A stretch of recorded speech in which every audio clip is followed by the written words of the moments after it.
Okay, the first question I have here, first of all, my name is Annie Titus.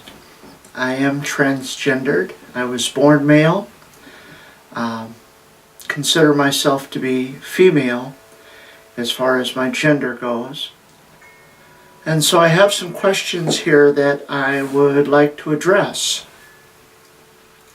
The first question is, what was the hardest thing about growing up? How was your school environment? Hardest thing about growing up would have been the divorce of my parents, which took place when I was 6 years old. And the dynamics of divorce at that time were not favorable to the father. And so I really didn't know my father, my real father, until I was until I was 23. I really didn't see him after the age of 6. I saw him for a brief time when I was 17 for a few days, but that was the extent of seeing my real father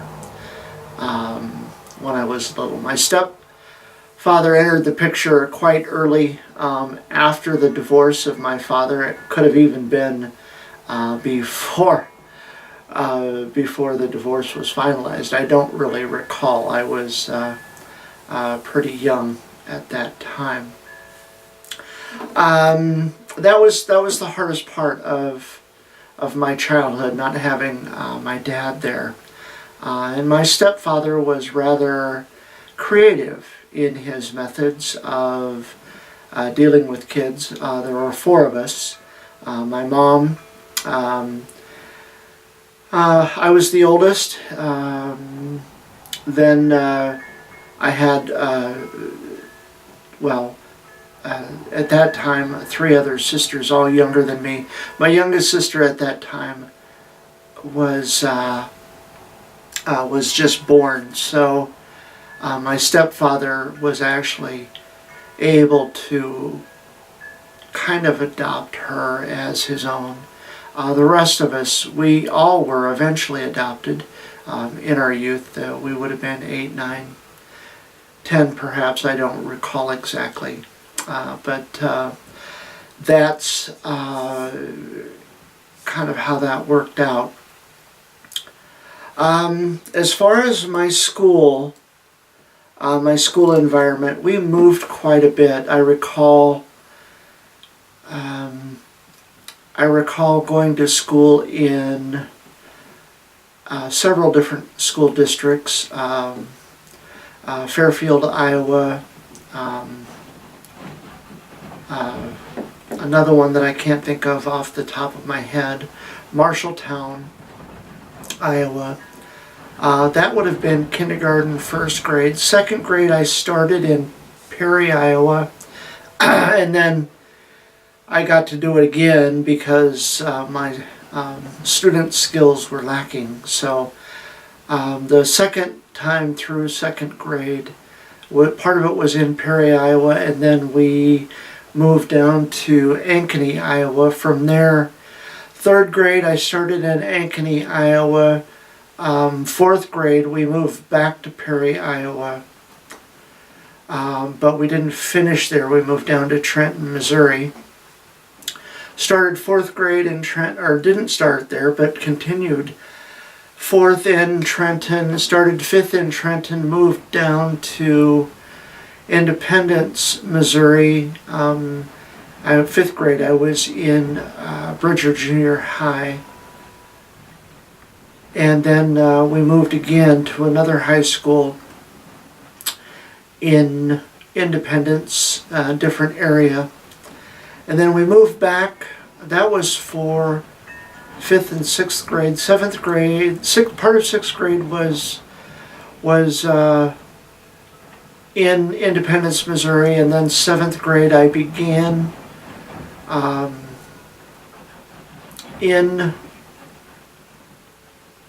I'm trying to remember now. So 6th grade, 7th grade I was in Independence.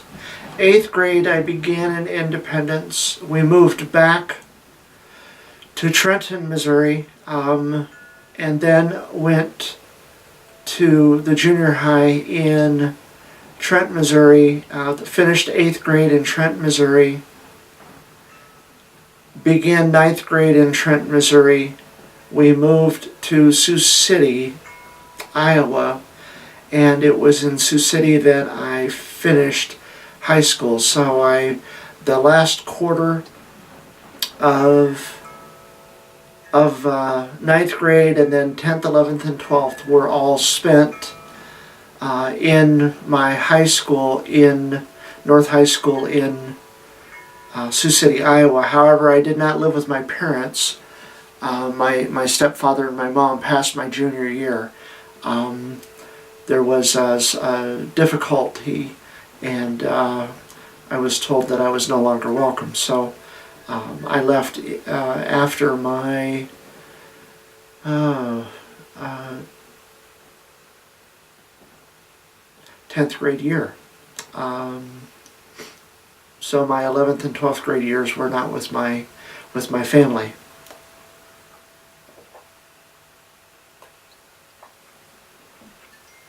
I believe that's how I remember it. Okay, that was question 1.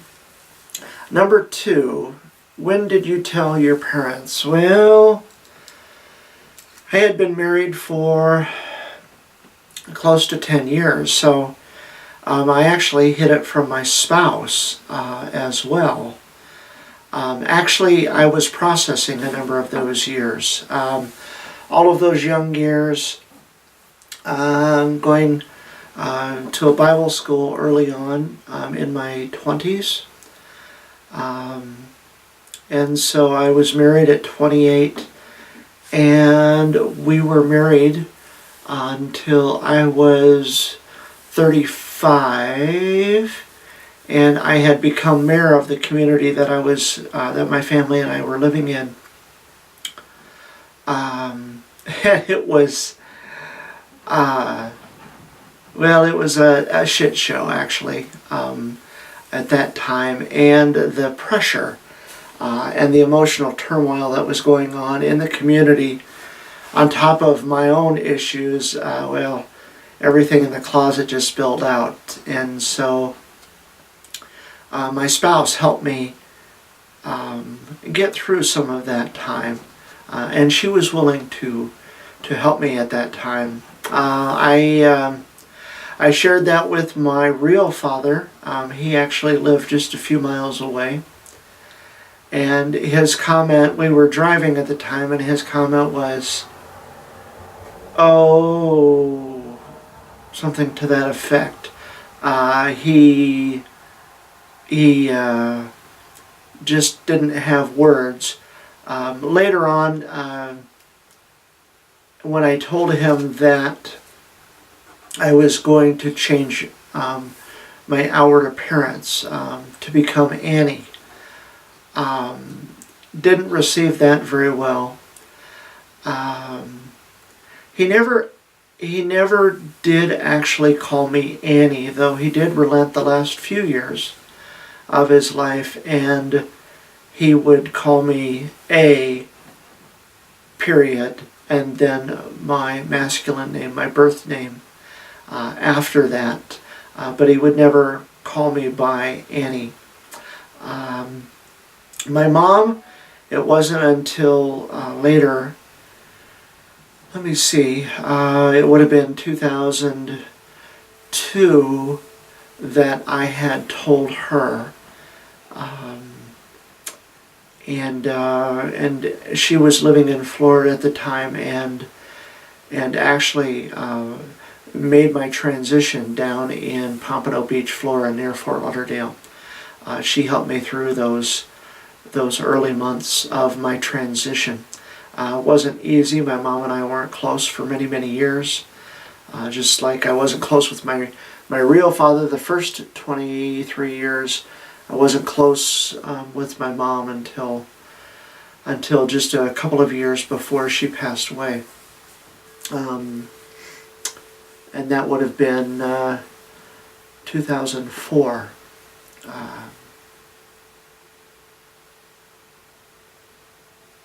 2003, 2004. I'm having a hard time remembering right now. That time frame was kind of a blur. There were a lot of things that happened in that time frame, including my divorce and separation. A lot of very ugly things take place when a family is torn apart.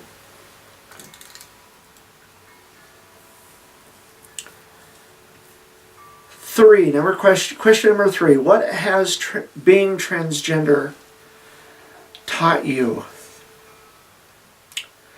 I think the biggest takeaway about being transgender is being able to identify with people, to accept people. I'm not perfect at that by any means, but I know what it's like to lose everything. I know what it's like to lose your family, to lose your status, to become blacklisted. I know what it's like to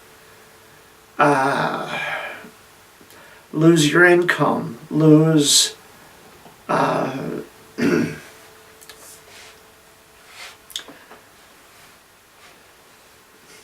lose everything that you cherish and value, to start over again. So my takeaway from being transgender is being able to identify with people who are hurting and who are in a lot of pain. So I quickly identify with that, and so I know what it's like. So I have tremendous compassion, really, not just the queer community, the transgender community, but people outside of that as well. Again, I'm not perfect in my presentation. I'm not perfect in asking the right questions. I'm not perfect in a lot of ways, but my intent is there to encourage and to identify with people, even though I don't always have the skill and the wisdom to pull it off.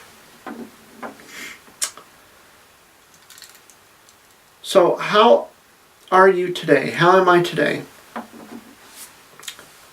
I'm good. I'm good. I've seen a lot of ups and downs in life. I've had a lot of years. I'm 57. I was born in September of 1959. I saw on the TV when I was young. I don't recall the assassination of President Kennedy, but I do recall the assassination of Bobby Kennedy. I recall the assassination on TV of Martin Luther King, and a very difficult conversation with my stepfather. We were watching the TV, and he was racist, and he had no appreciation for anyone of the black community. I watched Martin Luther King assassinated. I watched the landing on the moon. Watched that live. I recall the Beatles and really the birth of that whole genre of music in the 60s and the 70s. How am I today? I've lived through a lot, and I'm resilient. I've learned how resilient I am, having been through so many lows, along with the highs, and they all kind of come and go. And there always seems to be some form of pain or agony or suffering at any given time. I'm going back to school right now. I'm a sophomore at UWEC, University of Wisconsin English, or University of Wisconsin, Eau Claire, Wisconsin. University in Eau Claire. I am going back to school because of a work injury that I received in my former position. I was a truck driver, and it was just kind of a fluke accident in the middle of my my work day, and it changed my life and made me unable to do truck driving anymore. I no longer can operate a commercial vehicle. So not able to go back and do any of the things I've ever done in my life as an occupation. So I'm going back to school, and the Wisconsin Division of Rehabilitation, the work rehabilitation, is helping me go back to school. So it's a challenge going back to college and to learn at that pace and to engage the academic process at 57 years of age. But it's what I'm doing. I get through the day.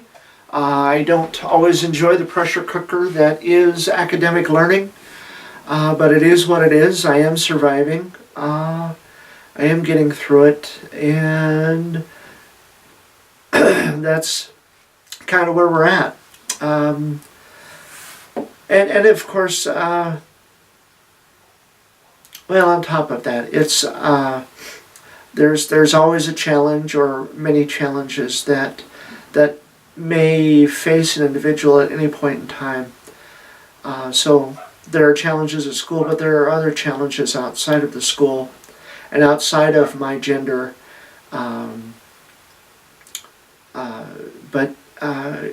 You just learn at some point to deal with things, to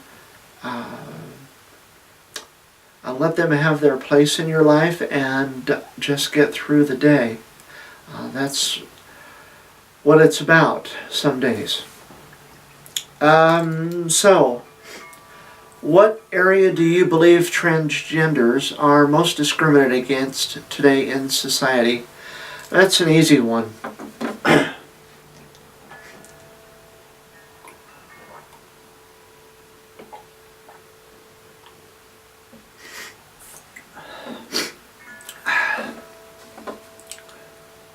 Going to read that again. What area do you believe transgenders are most discriminated against today in society? So in 2004, when I came out, I began working for a large home improvement store. And the very first thing that happens is the question of the restrooms. We live primarily in a binary system, so you either go to one bathroom or you go to another.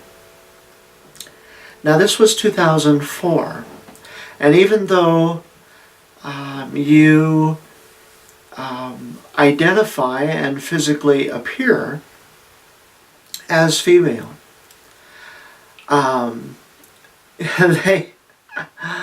they don't want you using the female restroom. Now again, this has been 12 years ago that this took place. And there have been a lot of changes.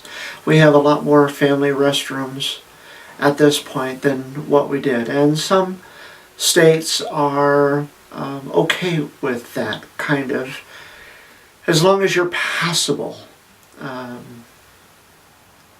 But the restroom issue is probably the most difficult of the transitioning. For many people they pass okay, for others they don't pass as well. And it's particularly difficult for them. And for me it's always been, you go in, you do your business and you get out, and you don't dally around in there. And for the first many years I never spoke to anyone in the restroom with my voice. I was afraid that people would tag me with my voice, especially if they couldn't see me. And so that was always a concern for me. But I recall that in that particular store that I worked at when I came out, I was told that I would not be able to use the women's restroom, that I would have to use the men's restroom. And that was really an uncomfortable experience. And I say that in an understated way, as much as I can understate it. It was uncomfortable not only for me as a woman using the women or the men's restroom. It was uncomfortable for any men that may have been in there at the time. And so after a couple of weeks of humiliation, I went to my manager and asked them if I could use the women's restroom, and that was completely out of the question. The manager did relent and allowed me to leave the property, to go to the nearest grocery store, to use the restroom there. So for my entire employment time frame, 4 years, I did not use the restroom facilities at that store. I would go over to the grocery store. Now I will take that back a little bit, because I became the supervisor of the of receiving, and I worked overnight. And since I was the only female on the premises at night, I used the women's restroom at night. But during the day, there was one specific individual who put up a hissy fit, really, about me using the women's room. And so I was never able to use, during the day, the women's restroom while she worked there. And I left there before, but she was still working there when I left. So for me, it was the restrooms. For others, it may be a different experience. But for whatever reason, people get really concerned about restroom issues. So that is question number 5. Question number 6. What is one thing you would tell a younger transgender individual to encourage them? Wow, I wish I'd read these ahead of time.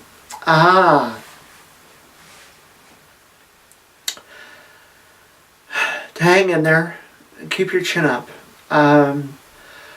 For a lot of transgendered people who are dealing with the gender, especially before hormones, hormones made it made a difference for me. I had been suicidal prior to that, and I did attempt, and I survived that attempt, obviously.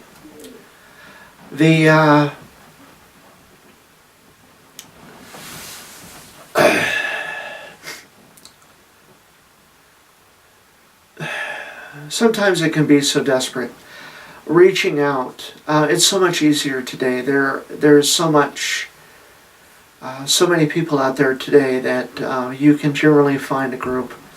For me, I had found a group in those early days, later on after the divorce, when I was at my lowest. It was about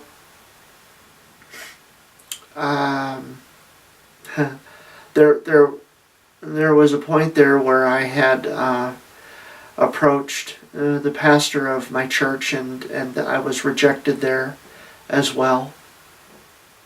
And that that hurts. My friends rejected me, my family rejected me. And so part of becoming transgendered is being rejected.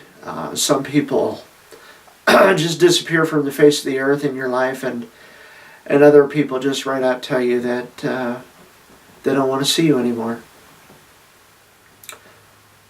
So I would encourage an individual to get through the day, to get through the week, to lean on someone that accepts, to embrace someone that can help you.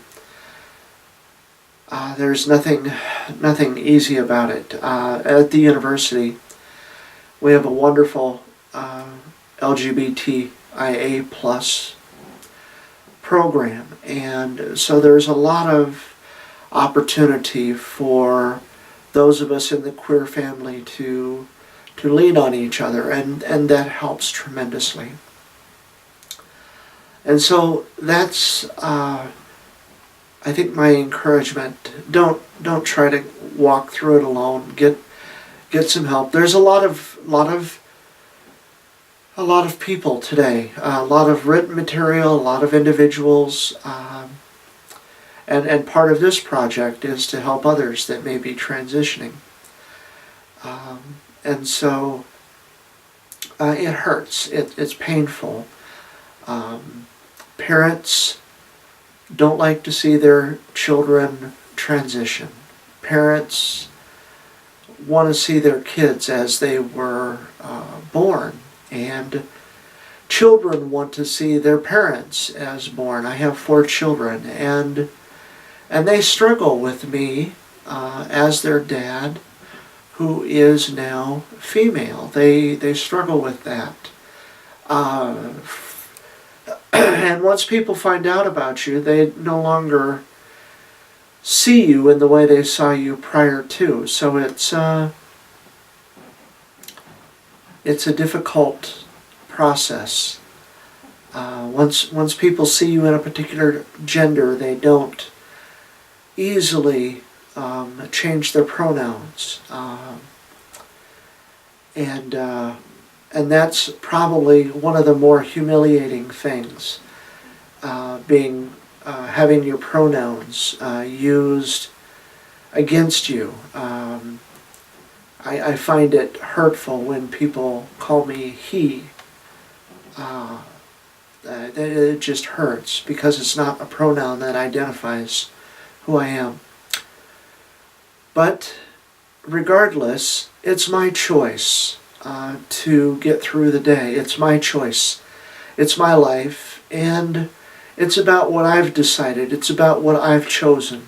And for me, my gender and my name as Annie, I get to choose the meanings. I get to choose what it's all about. And I've realized that being transgendered is not so much about believing what other people say, but much more about what I believe. And so you learn resiliency, you learn to be buoyant, you learn to overcome the crap that this world may throw at you, will probably throw at you. You will be discriminated against. Get over it. It's just part of getting through life. And that helps me understand what it's like to not only be marginalized myself, but to understand others who are marginalized as well. So I think that's all I have to say. Thank you for listening in.